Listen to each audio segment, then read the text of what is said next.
Fue el peor día de mi vida. Bien duro llevar la carga. Él confesó que mató a mi hija. Fueron mujeres que en muchísimos casos sus pedidos o gritos de auxilio no fueron escuchados. Por ejemplo, las llamadas al ECU 911, 60.000 llamadas más que el año pasado. Son 3, 4 delincuentes bien armados contra una persona desprotegida. Estas leyes sean muy beneficiosas para los delincuentes, más no para los ciudadanos. El nuevo año va a ser un año complejo, no va a ser un año fácil.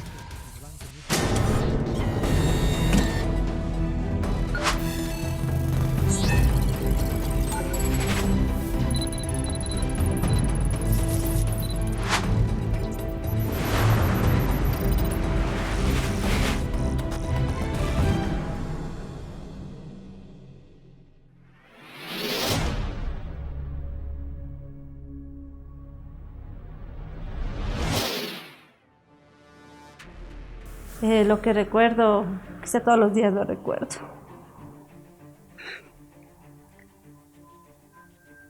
Fue el peor día de mi vida, el peor. Fue el 8 de abril, más o menos a las 10:30 de la mañana, cuando recibí una llamada de mi hijo.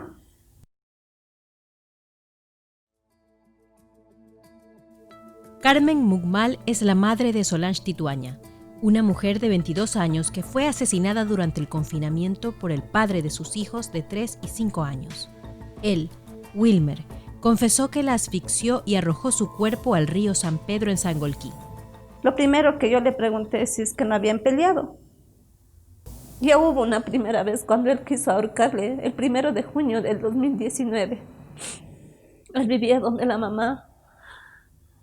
Y cuando yo me fui a reclamarle, la señora me dijo que las mujeres nos buscamos que los maridos nos peguen. Yo creo que no debe ser así. O sea, no tienen por qué maltratarnos. Si ya no quieren estar con uno, o sea, es fácil separarse. Estando aquí, cuando llegamos acá, él se acostó cómodo en el sillón y siguió en el celular, o sea, como que ni estaba preocupado. El femicidio es el último eslabón de una cadena de violencia, pues acaba con la vida de un ser humano por el hecho de ser mujer, adolescente o niña. Y es delito desde 2014, cuando fue tipificado en el Código Integral Penal de Ecuador con una sanción de 22 a 26 años de prisión. Los datos de la Fiscalía revelan que en 7 de cada 10 femicidios, el asesino era conocido por la víctima, su pareja o expareja. Cobra sentido entonces que las llamadas de auxilio por violencia intrafamiliar se hayan incrementado durante la pandemia. Las mujeres, adolescentes y niñas quedaron confinadas junto a su agresor, y esos episodios de violencia suelen malinterpretarse como problemas domésticos y no como lo que son, un asunto de interés público. El tema de los hijos e hijas de las víctimas de femicidio tienen una serie de consecuencias, tanto psicológicas, emocionales, como familiares y contextuales. El hecho de que ellos hayan de pronto vivido toda la violencia sistemática que generalmente precede a un femicidio, los hace testigos de esa violencia, que también en muchas ocasiones son hijos e hijas que replican cuando son adolescentes y adultos esas manifestaciones de violencia que aprendieron de sus modelos de ser hombre, ser mujer o de ser padre, ser madre. En eso mi nieto le conversa a mi hija lo que había visto. Mi nieto le cuenta que la mamá ya no tomó cafecito, que el papá le pegó a la mamá, que le botó al piso y que después él le gritó, no papi, que el papá cerró la puerta. Y cuando él abrió la puerta, le vio a mi hija que estaba acostada en la cama, toda tapada. En 6 años, 1.048 niños, niñas y adolescentes a escala nacional han quedado huérfanos porque su madre fue asesinada y su padre está preso o se suicidó. En el 45% de los casos, quedan a cargo de las abuelas maternas y el 60% de ellas está en situación de extrema pobreza, según el Ministerio de Inclusión Económica y Social. Bien duro llevar la carga. porque soy la mujer que lucha el día a día por mis niñas y por mis hijos. Si no hay un tejido familiar y un tejido social, pero también un sostenimiento estatal para justamente que esos niños vayan creciendo con todas las garantías que requiere un ser humano dentro de sus derechos, como el hecho de que tengan protección, que tengan sus servicios básicos cubiertos, alimentación, vivienda, ropa, salud, ¿cierto? Entonces esto podría mitigar de alguna manera a que ellos tengan una vida terrible si no la tuvieran. El 2020 lleva el triste récord de tener la cifra más alta de femicidios. 120 vidas perdidas, sin distinción de edad u origen, en este año que aún no termina.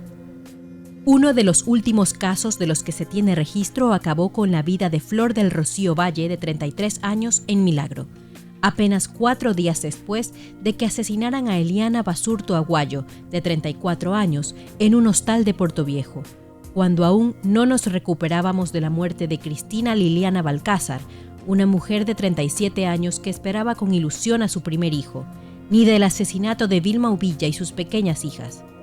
Estas familias están unidas por el dolor de tantos sueños truncados. En el informe forense sale que mi hermana muere por estrangulamiento. El día viernes no salieron para nada. Yo sí dije como a las 8 de la noche el día viernes, no, mi bonita, porque así yo llamaba a la chica.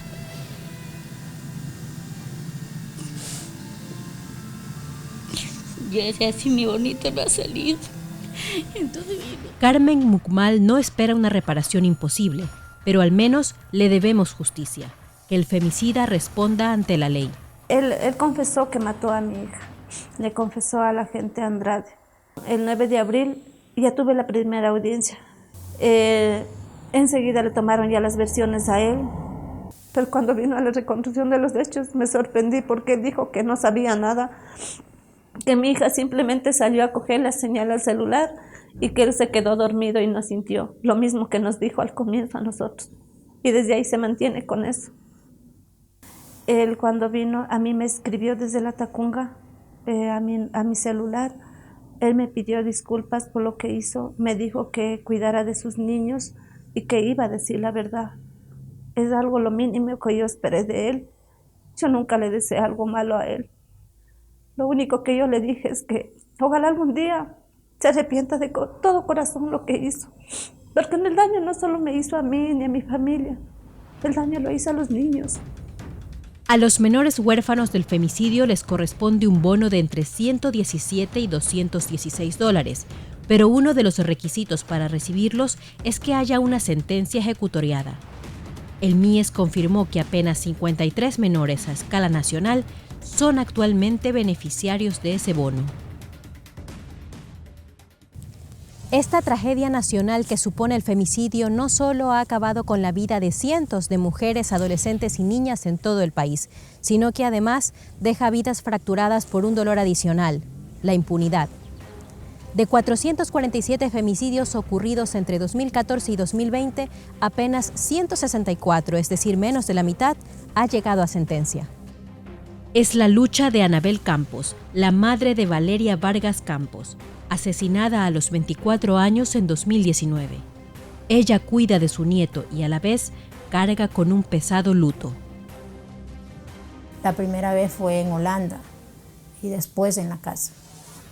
La vez que le pegó en Holanda, que fue que me dijo mi hija que le había pegado delante del niño, que eso no le iba a perdonar ella a él porque no estuvo bien. Él parece que ahí sí fue fuerte la situación. ¿Cómo murió Valeria? Degollada, cortada el cuello con 14 centímetros y apuñalada en el cuello 3 puñaladas. Yo vi las fotos y la tiraron que se desangre ahí. Dejaron tirada como cualquier cosa.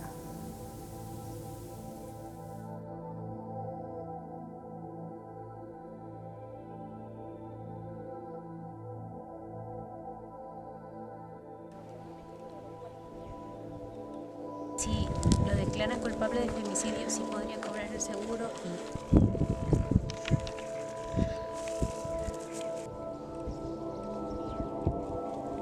Con la declaratoria de la emergencia sanitaria por el coronavirus se empezó a mostrar y a evidenciar la letalidad de esta nueva enfermedad, incluso a dar los nombres de quienes estaban muriendo y siendo víctimas de la pandemia, y se estaba dejando de lado otras realidades que le han golpeado a este país de manera sistemática.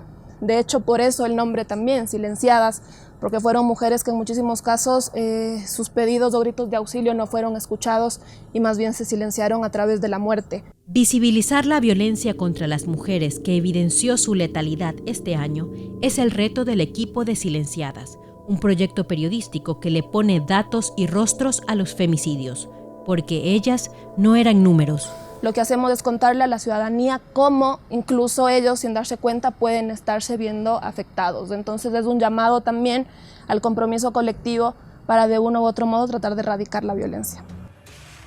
Niñas como Judith Orobio, adolescentes como Nayeli Centeno, madres como Solange Tituaña, murieron este 2020 en las manos de alguien que las conocía, ante los ojos de una sociedad que sigue olvidando sus nombres, sus vidas y sus muertes, y frente a un Estado que no asigna suficientes recursos para garantizar a las mujeres el derecho a una vida libre de violencia.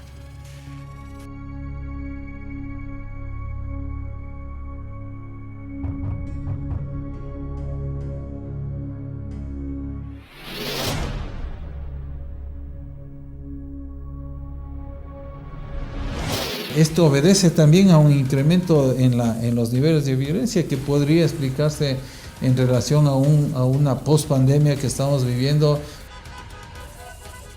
Muchos casos que las defensorías públicas no cumplen su trabajo. Lo que dejan de hacer otras instituciones al final, ¿en qué termina? En violencia y delito. Solo se mira el efecto, que es muertes, robos. Estas leyes sean muy beneficiosas para los delincuentes, mas no para los ciudadanos.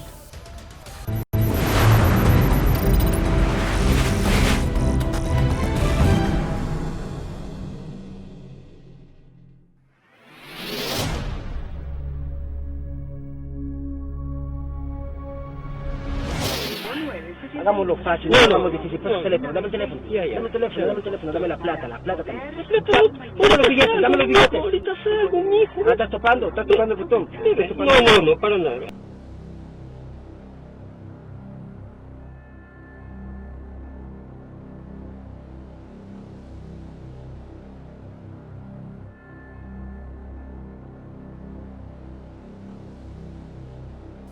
La violencia criminal existe desde tiempos inmemoriales. Los delitos contra la vida en todas las modalidades, sicariato, homicidio, femicidio y asesinato van en aumento y se han convertido en una de las principales problemáticas de la agenda del país. Según estadísticas de la Dirección Nacional de Muertes Violentas DINASED, en 2018 hubo 995 muertes violentas. En 2019, 1.135 casos, mientras que en 2020, a pesar de estar confinados y tener restricciones de movilidad, de enero al 15 de diciembre han ocurrido 1.270 muertes violentas en Ecuador.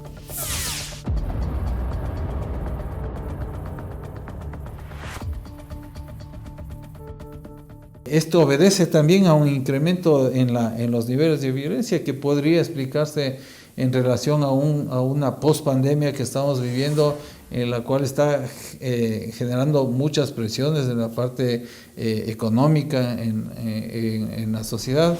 Tenemos también un problema de migración muy fuerte que tuvimos que recibirlo como Estado. En las estadísticas consta el caso de Mariana Granja, de 68 años. Fue asesinada el 1 de febrero. Recibió varios impactos de bala en los exteriores de un centro comercial, ubicado en la avenida Amazonas y Naciones Unidas, norte de Quito, en plena zona financiera de la capital. Sábado 1 de febrero del 2020, a la una de la tarde más o menos, ellas fueron al centro comercial Caracol. Al momento que intentan realizar el pago en el local, no pueden hacer por la tarjeta, no aceptaba tarjetas de débito, de crédito, el establecimiento, y deciden ir a sacar plata a los cajeros. Y al momento que ya logran sacar, regresando al Caracol, es cuando es objeto de este ataque y intento de un arrancho. Cuando cae en el suelo, la persona en lugar de no logró arrancharlo, y es cuando es lo que a nosotros no nos cabe en la cabeza. ¿Por qué tomó la decisión que tomó esta persona? Para su hijo Juan Fernando Salazar, estos 10 meses no han servido para disminuir el dolor. A pesar de que el caso fue mediático, por primera vez en exclusiva, cuenta para nosotros lo que sucedió aquel fatídico día y cómo fue la detención del responsable. Un miembro de la policía logra que estaba Franco en el sector del CCI, estaba en su vehículo y él escucha las detonaciones del arma. Él logra seguirles porque la persona que dispara a mi madre se sube en una moto y huye. Estaban en el sector del CCI, bordean la Carolina, y él les logra seguir. Esta persona es la que da alerta a la policía y después baja de la moto, toma un taxi, y más o menos en la 10 de agosto y Colón es aprendido ya por policías y demás, por una efectiva acción, pero de este miembro Franco de la policía. El sujeto de tan solo 19 años de nacionalidad extranjera fue sentenciado a 34 años, 8 meses. Pero dice que la lucha continúa, que aún no se puede gozar de una justicia plena y peor aún de tranquilidad. No se sabe de la persona de la moto. Entonces, las circunstancias que nosotros como familias y profesionales nos encontramos nos permitieron nosotros poder dar un impulso a este proceso. Era la única forma que yo podía defender y dejar el nombre de mi madre, saber qué pasó, dejar claro que se haga justicia a lo que le pasó a una persona inocente que fue objeto de un acto tan violento. Pero hay otras personas que no pueden tener acceso a abogados, muchos casos que las defensorías públicas no cumplen su trabajo, cumplen únicamente un rol para que no caigan en nulidades de otros procesos. El rol de la policía es bastante simple. Como te decía anteriormente, si no había la coincidencia de que estaba él, un gran miembro de la policía, porque al final él podía no optar por no hacer nada, pero él se la jugó, lo hizo, pero fue una coincidencia. Él estuvo ahí, él lo vio, pero no fue por una investigación policial que pudimos dar con el tema. El pasado 15 de diciembre, en un complejo deportivo en Durán, un hombre fue baleado. Según testigos, 4 hombres armados agredieron al guardia de seguridad e ingresaron a este sitio donde se juegan partidos de fútbol. Los sicarios le dispararon a la víctima al menos unas 10 veces. Los videos se difundieron por redes sociales. Casos como este son más comunes de lo que se piensa. En este año, de las 1.270 muertes violentas registradas, 937 fueron asesinatos, de los cuales 747 ocurrieron con armas de fuego. Según el viceministro de Gobierno, Luis Ramírez, uno de los factores que genera la violencia criminal es la venta y consumo de drogas.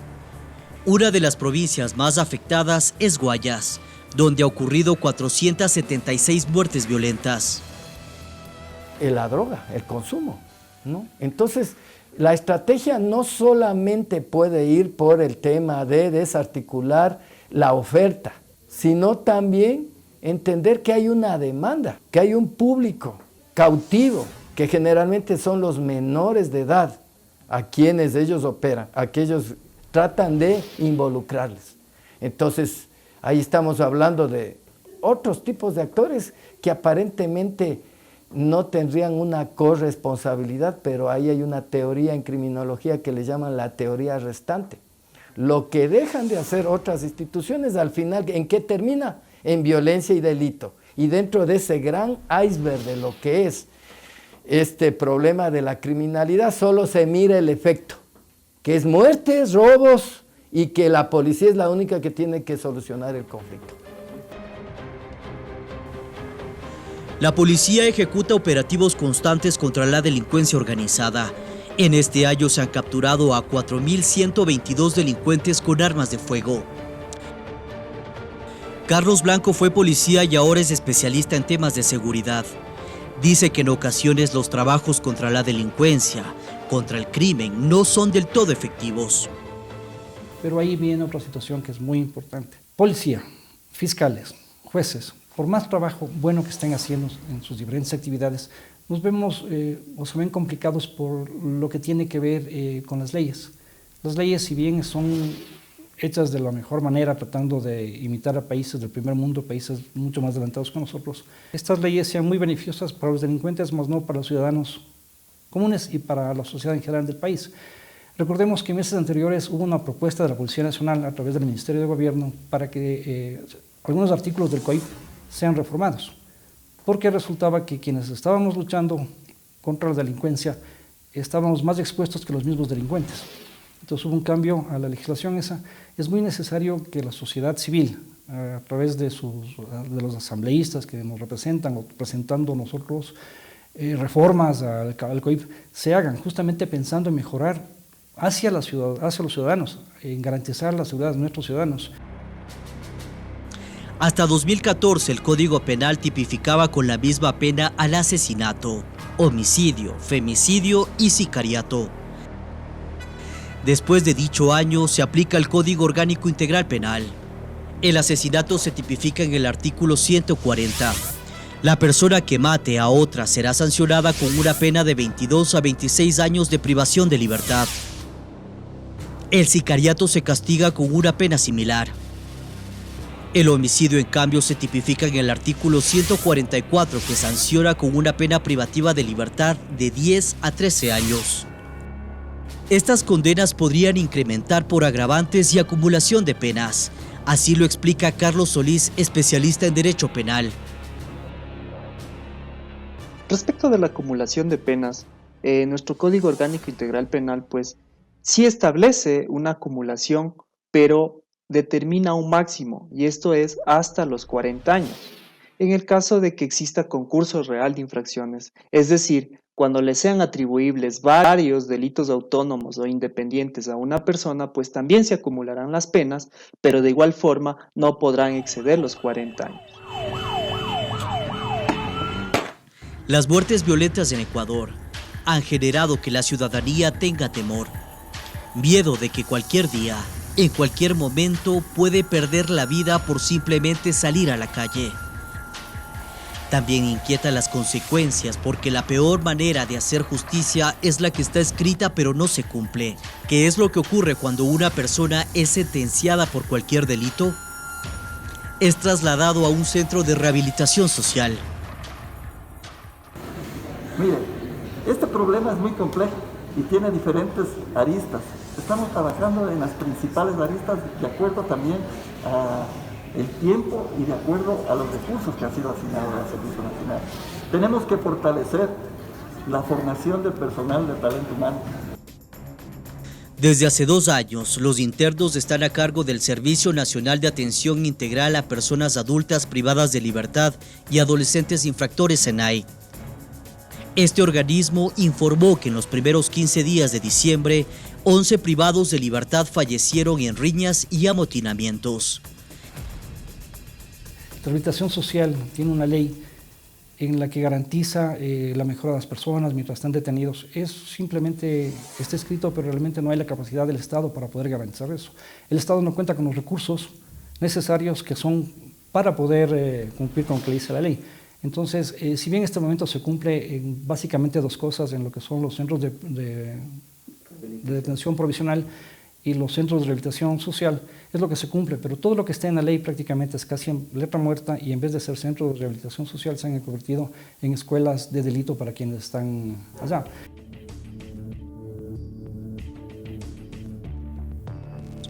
El sistema penitenciario fue diseñado para tratar de rehabilitar a las personas, pero eso no basta para dar paz a los familiares de las víctimas, que no entienden por qué los agresores no pagan de forma estricta el dolor que causaron. La violencia criminal incrementa y ocasiona que los delitos tomen otras formas de distribución y generen muertes por territorio. Activo, sí. Ya.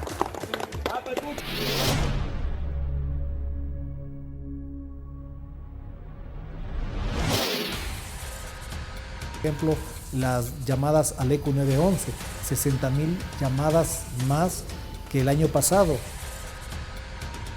Guayaquil, es el punto más crítico que tiene en nuestro país. Son asaltos que al ser viralizados en redes sociales aumenta esa percepción de inseguridad. ¿Cómo podemos hacer justicia? Si hoy lo agarran y el tercer día vuelve a delinquir. Con una pistola donde yo estaba en la parte del conductor. El nuevo año va a ser un año complejo, no va a ser un año fácil.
Cuestión de unos 10 minutos de haber parqueado el vehículo, se acercó una pareja por la calle Jorge Drom, en una situación muy normal. Entendimos que eran residentes del sector, se acercaron la pareja, y más o menos a unos 20 metros del auto donde yo me encontraba apagado, obviamente el hombre me apuntó con una pistola donde yo estaba en la parte del conductor.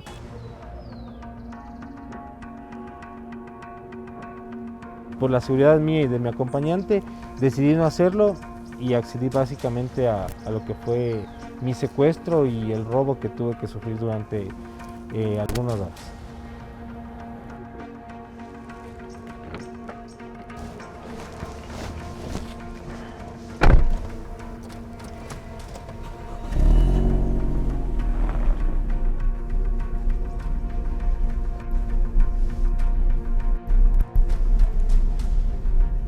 El sujeto que se apuntó hacia mi auto manejó una vez que yo le di la clave. Mi acompañante se sentía amedrentada por la pistola que se encontraba de esta manera con él, o sea, apuntándole hacia el cuerpo mientras él manejaba. Nos tuvieron por un lapso de aproximadamente 1 hora o 1 hora y media dando vueltas. Mientras yo estaba boca abajo, ella empezó a bolsillarme todo mi cuerpo y me sacó todo lo que pudo. En este caso fue billetera, celular y reloj.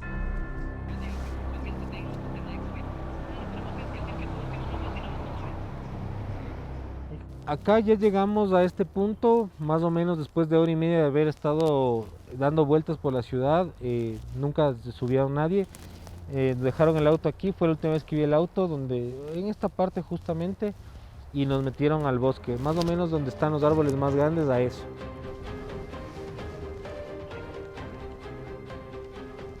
A raíz de la pandemia, sobre todo cuando se realizó el confinamiento, el primer confinamiento que fue muy estricto, los delitos bajaron considerablemente y eso se refleja en el total de delitos que tiene el país. Posteriormente, a raíz de salir del confinamiento al distanciamiento, después del distanciamiento a la focalización y al retiro de las medidas de restricciones del estado de emergencia, la curva se ha venido incrementando. Cada vez que pasábamos de una fase a otra, el número de delitos se incrementaba. Por ejemplo, las llamadas al ECU 911, donde vemos que existe un incremento de aproximadamente 60.000 llamadas más que el año pasado.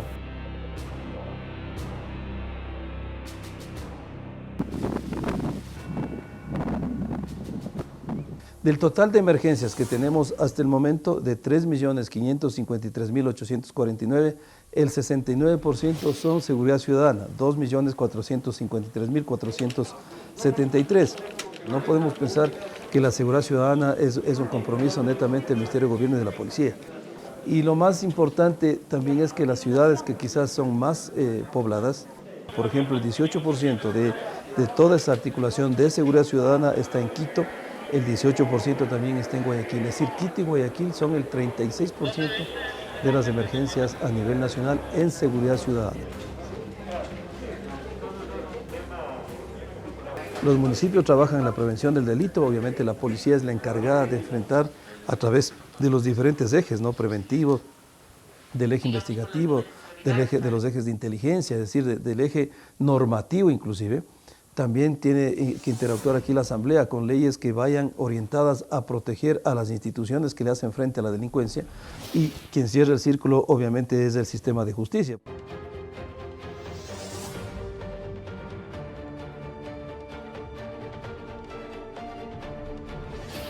Guayaquil, donde pues en cierta manera entendemos por los análisis del crimen organizado transnacional, es el punto más crítico que tiene en nuestro país. Ahí es el punto, y es el punto de encuentro también de un sinnúmero de organizaciones delictivas que quieren captar ese espacio territorial y ese lugar. Entonces ahí es cuando existen muchas veces estos conflictos que terminan en muertes violentas, tipo sicariato, por amenazas, por ocupar el espacio territorial.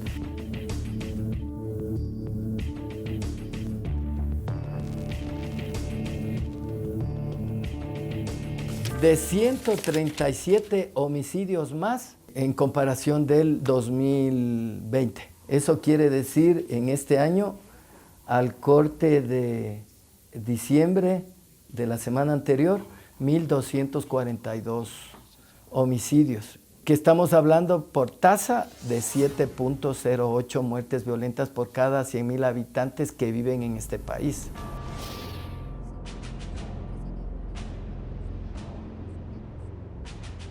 Los delitos más complejos, los más frecuentes que tiene preocupación estadísticamente hablando, se plantean análisis estadísticos para determinar cuáles son los delitos que más se denuncian. Y obviamente son los de robos a personas, robos a domicilios, que son el común denominador dentro de esta preocupación que tiene la colectividad, ¿no?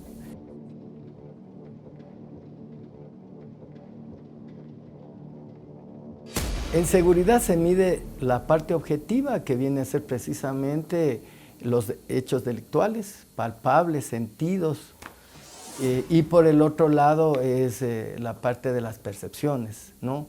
Es decir, ese temor que tiene la comunidad. ¿A qué se debe? Pues propio del comportamiento social, propio de la connotación que tenga también el delito en sí, publicitado muchas veces por los diferentes medios de comunicación. Hoy en día, a través de las redes sociales, se viralizan muchos delitos que a veces son de nuestra realidad y otros que vienen de otras realidades, pero que se les hace ver como que ha sucedido aquí. Se han salido a las horas, ¿no? Con denuncia. Tienen que estar en internet. Las redes sociales son demasiado fuertes y muchas veces estigmatizan o amplifican el efecto de un acto delictivo. Por ejemplo, hablemos del caso de esta famosa pareja del terror de Quito, ¿no? Son asaltos que usted ve en algunos inclusive con violencia, pero son asaltos que al ser viralizados en redes sociales aumenta esa percepción de inseguridad. Entonces, claro, la gente cree que si sale a una pizzería o una panadería no va a estar seguro.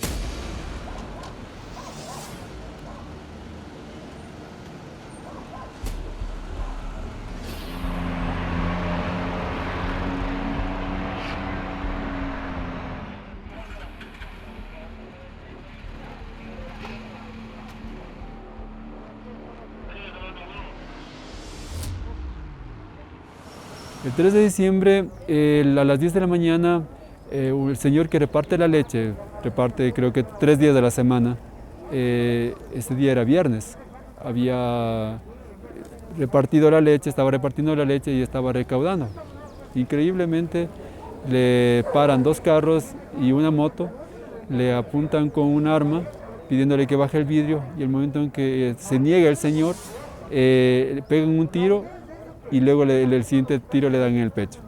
Eso nos hizo sentir sumamente inseguros. Queremos colaborar a la Policía Nacional y llegar justamente a las altas autoridades para que ellos nos puedan ayudar. Porque ¿cómo podemos hacer justicia si hoy lo agarran y el tercer día vuelve a delinquir en el mismo sector? Entonces, ¿cómo hablamos de seguridad?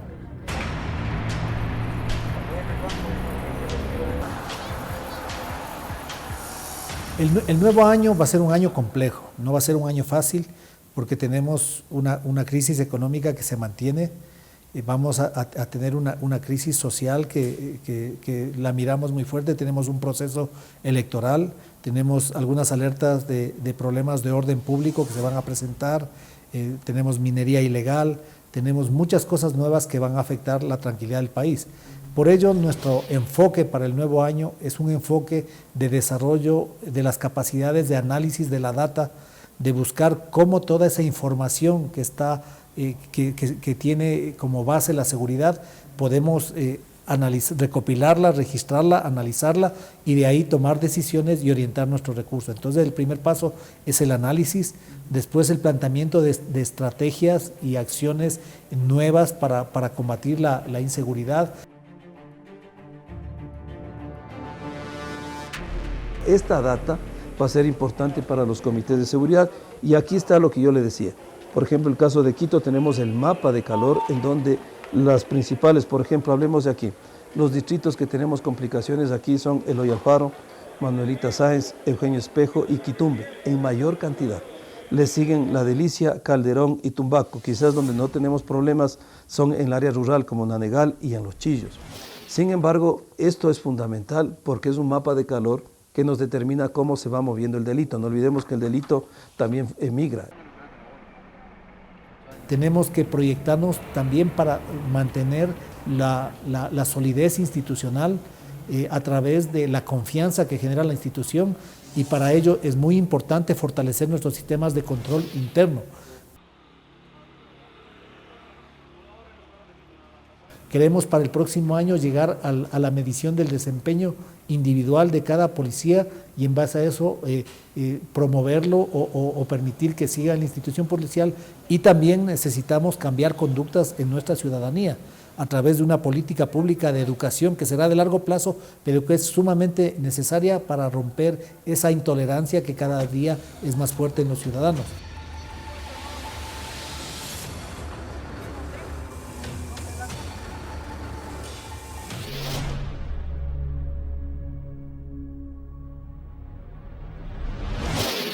Yo iba entrando a la casa y un tipo sacó una pistola.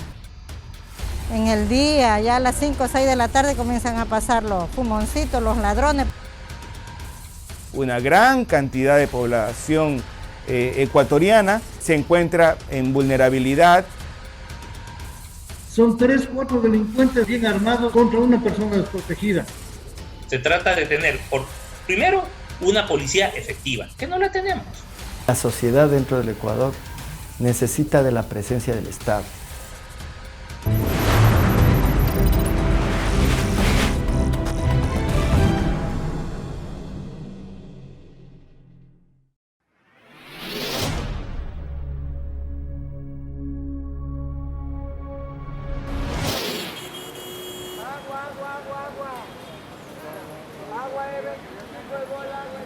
Yo iba entrando a la casa y un tipo sacó una pistola. Y lo único que pidió fue el dinero, porque yo en mi mano cargaba mi celular, mi billetera, mi madrina cargaba su celular, en el almacén habían cosas de valor, solo pidió el dinero, no pidió nada más que eso. ¿Cuánto eran aproximadamente $3.500. Es un recuerdo que todavía le afecta. En sus 26 años nunca le habían robado y en el 2020 lo hicieron 2 veces.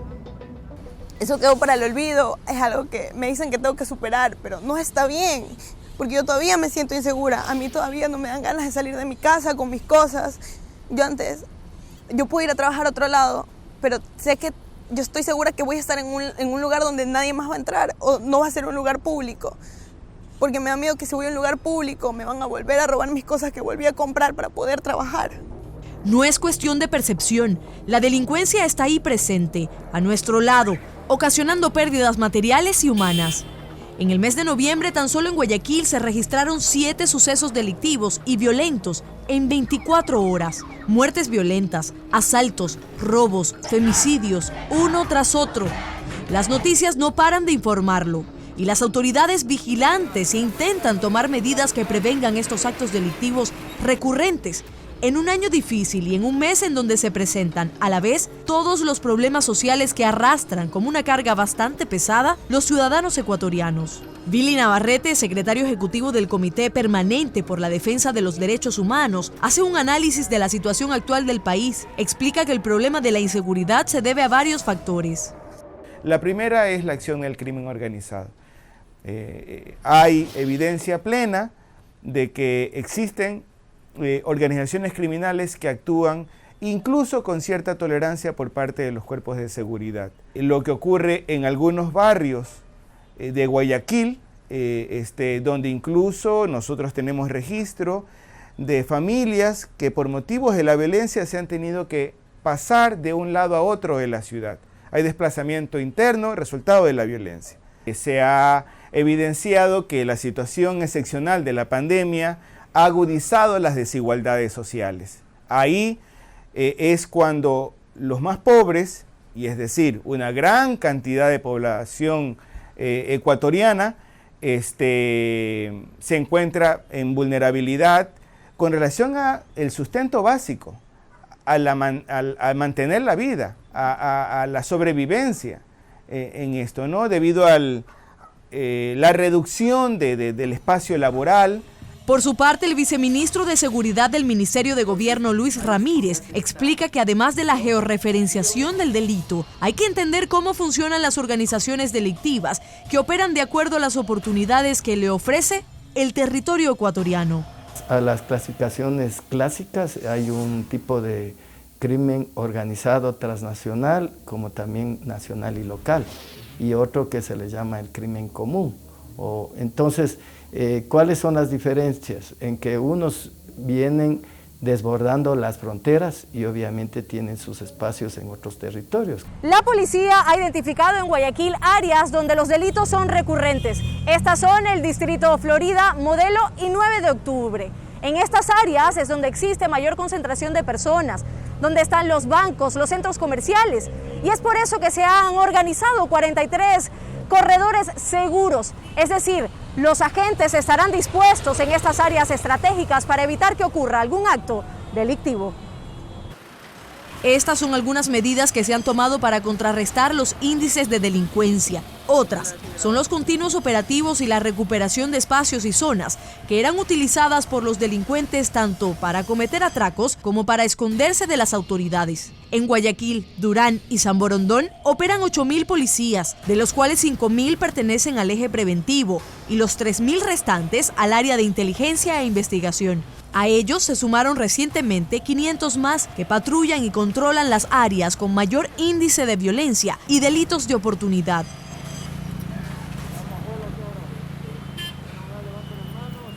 Pero las propuestas para hacerle frente a la inseguridad vienen desde todos los sectores y el debate se genera una vez más sobre si los ciudadanos pueden tener acceso a la tenencia y porte de armas de fuego.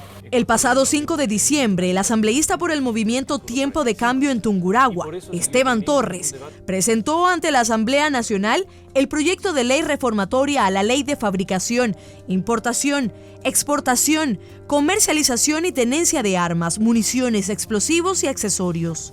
En su artículo 19, la ley vigente dispone que ninguna persona natural o jurídica podrá, sin la autorización respectiva, tener o portar cualquier tipo de arma de fuego. Se exceptúa de esa prohibición al personal de las Fuerzas Armadas, Policía Nacional, Policía Militar Aduanera y demás organismos. Entre las reformas a la ley actual por parte del asambleísta y con el respaldo de algunos personajes políticos, consta, por ejemplo, la incorporación de textos como el siguiente: se autorizará la tenencia y el porte de armas de fuego para uso civil o particular a los ecuatorianos que cumplan con requisitos como ser ecuatoriano y mayor de edad, presentar la factura o cualquier contrato o título que acredite el dominio sobre el arma de fuego, certificado biométrico otorgado por profesionales acreditados, certificado psicológico, realizar el respectivo curso de capacitación con un mínimo de 40 horas de adiestramiento.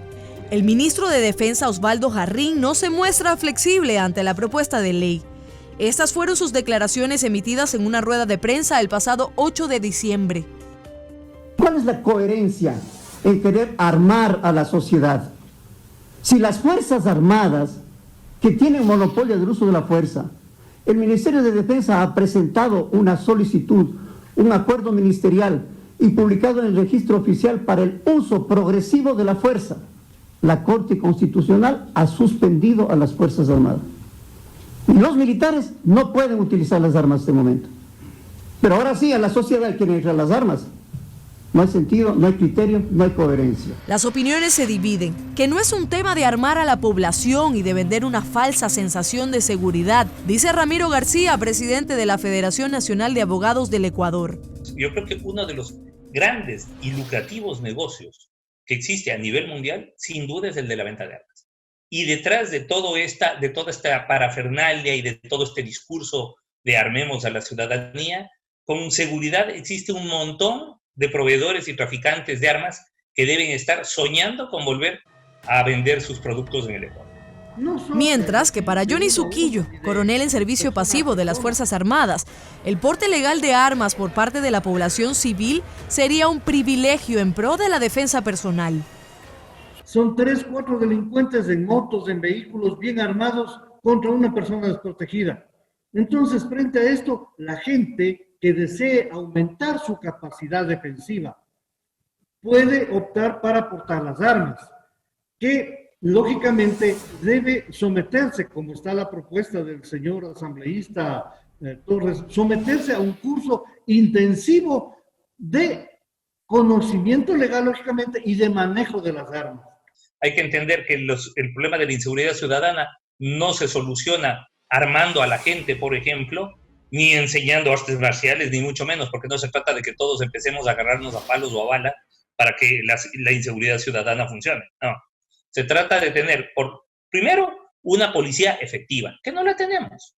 Porque cuando hablamos de la policía estamos hablando como casi como un ente perfecto que funciona súper bien, mientras que el sistema judicial no funciona. Esto no es así. Que no se trata de ser un ente perfecto, dice el general de policía de la Zona 8, César Zapata, pero sí de un trabajo mancomunado entre la fuerza pública y los demás entes del Estado. Afirma que hay cierta frustración precisamente por cómo se maneja la justicia en el país. En la mesa hemos puesto ya una discusión importante que tenemos ahora. Es, por ejemplo, el tema de estas medidas sustitutivas que son los arrestos domiciliarios. Miren, nosotros cada día estamos creciendo con arrestos domiciliarios. En lo que va nosotros en este año tenemos 165 arrestos domiciliarios. Y más o menos el crecimiento es entre semana de 10 a 15 arrestos domiciliarios. ¿Eso sabe cuánto significa, cuántos policías significa estar cuidando a estos ciudadanos en los lugares donde ellos viven? Son 485 policías que debemos estarles cuidando a los ciudadanos que han dado estas medidas sustitutivas que son el arresto domiciliario. Pero ahí no termina el problema, solamente ahí. Quisiera que ustedes hagan alguna revisión. ¿Dónde está el policía cuidando a esta gente? O sea, nosotros le detenemos, por citarle un ejemplo, en el Distrito Sur, en un lugar súper complicado, en donde el contorno es bastante delictivo, y ahí está el policía cuidándole a la persona, al menor o al ciudadano que haya sido detenido. ¿Qué significa eso? Que nosotros primero le exponemos a un riesgo a nuestros servidores policiales. Segundo, ¿no es cierto? Tarde o temprano puede haber un inconveniente de que se junte la gente del sector y pueda ir en contra del policía o en contra de la misma persona que se encuentra detenido. Eso desde el punto de vista de convivencia social, pero desde el punto de vista operativo de la policía significa desviar 480 policías que tendríamos que estar dando seguridad a nuestra comunidad. Tenemos que estar ahí. Entonces ya hemos planteado este problema. La inseguridad de mi barrio es totalmente terrible. Necesitamos más resguardo policial, sobre todo en las noches. En el día, ya a las 5 o 6 de la tarde comienzan a pasar los fumoncitos, los ladrones, por aquí pasan cualquier cantidad. Y la sociedad dentro del Ecuador necesita de la presencia del Estado. Y la presencia del Estado son todas las instituciones, en todo el país, no solo los lugares de mayor concentración de la población, que tal vez precisamente esa concentración se da muchas veces porque en los otros sectores no hay la presencia. Y en ese contexto se habla de un modelo de gestión de la justicia. No hay muchos jueces, no hay muchos fiscales. Y la carga de responsabilidades también genera conflictos dentro de su administración de justicia. Mire, aquí no estamos como Estado para pelear con los unos o con los otros, sino para apoyarnos. Y en realidad las falencias que ellos tienen es también la parte operativa. No hay muchos fiscales. Nosotros como policías tenemos que trasladarnos de un distrito, de un sector a otro, porque ahí no hay jueces, porque no hay la cantidad suficiente.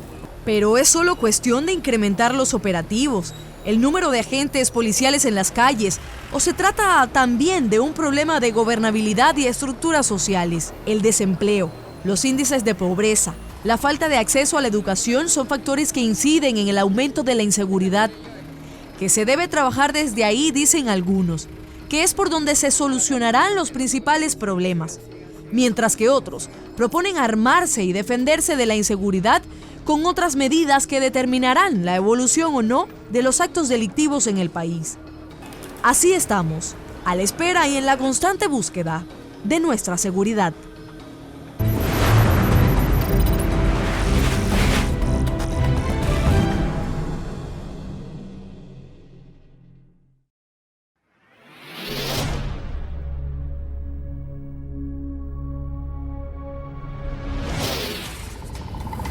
Si en el campo tuviera salud, educación, condiciones de vivienda adecuadas, el individuo no se va del campo. De los ciudadanos, hay muchísimas personas que necesitan una vivienda, que están viviendo en condiciones de hacinamiento. En política todo prometen, llegando al puesto se olvidan. Todo el sistema braille, cómo se hace, aprendiéndolo, a escribirlo también, a leerlo, porque era muy necesario que yo lo aprenda para educar a mi hija. Es otro concepto de analfabetismo el que tenemos que empezar a incorporar, porque tener una computadora o tener un celular no significa que sepamos qué hacer con ella. Y estaríamos considerados como naciones neoanalfabetas.